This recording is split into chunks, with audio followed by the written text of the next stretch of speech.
Hi viewers, I'm Ravichandra. బ్రౌజర్లో వచ్చేటువంటి సమస్య ప్రధానంగా ట్యాబ్ తీసుకునేటప్పుడు హోమ్ పాత్లో యూఆర్ఎల్ వస్తుంటుంది. రకరకాల యూఆర్ఎల్స్ వస్తుంటాయి. Chrome, quick start, content index dot HTML error వస్తుంది. ఈ ఎర్రర్ని ఏ విధంగా సాల్వ్ చేయాలని ఇప్పుడు తెలుసుకుందాం. ఇక్కడ ఇటువంటి ఎర్రర్స్ ఎక్కడ వస్తాయంటే బ్రౌజర్లో మనం ఇన్స్టాల్ చేసుకున్నటువంటి యాడాన్స్. బ్రౌజర్లో యాడాన్స్ ఎలా వస్తాయి? ఏదైనా అప్లికేషన్ సాఫ్ట్వేర్స్ ఇన్స్టాల్ చేసినప్పుడు వాటిలో డిఫాల్ట్గా యాడాన్స్ ఎక్స్టెన్షన్ అనేవి యాడ్ అవుతూ ఉంటాయి. అంటే మన బ్రౌజర్ని డిఫాల్ట్ సెర్చ్ ఇంజిన్ కింద వేరే సెర్చ్ ఇంజిన్ కింద మార్చేటువంటి ఇది ట్రిక్. ఇది మనకు ఆ అప్లికేషన్ కంపల్సరీ మన కంప్యూటర్ ఇన్స్టాల్ చేసుకుంటే డిఫాల్ట్గా వస్తుంటాయి. వాటిని తొలగించాలంటే కంట్రోల్ ప్యానెల్ తొలగిస్తాం, లేదా టూల్స్లో ఉన్నటువంటి బ్రౌజర్లో టూల్స్లో యాడాన్స్ నుంచి ఎక్స్టెన్షన్ నుంచి దాన్ని రిమూవ్ చేస్తాం.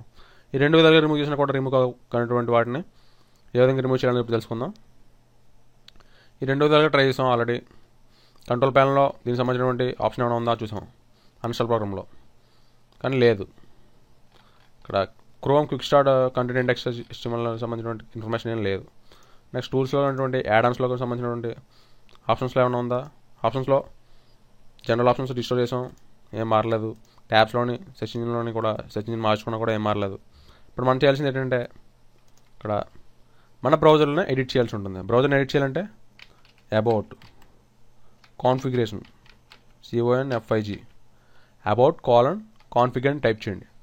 ఈ బ్రౌజర్ని ఇక్కడ వార్నింగ్ ఇస్తుంది. ఈ వార్నింగ్ చూసి ఇక్కడ I will careful I promise you అని ప్రెస్ చేయండి.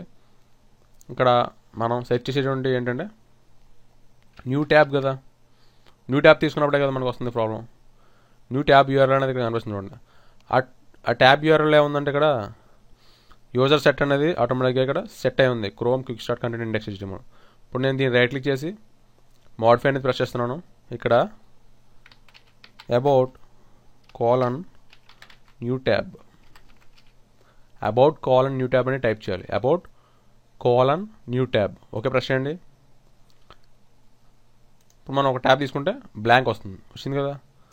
బ్రౌజర్లో ఎక్కడైనా కొత్త ట్యాబ్ తీసుకుంటే బ్లాంక్ పేజ్ వస్తుంది. గతంలో వచ్చినట్టుగా క్రోమ్ అనే ఎర్రర్ అనేది రాదు. ఫ్రెండ్స్, మీకు నచ్చినట్లయితే ఫేస్బుక్, ట్విట్టర్, గూగుల్స్ ద్వారా చేయండి. Thanks for watching. బాయ్.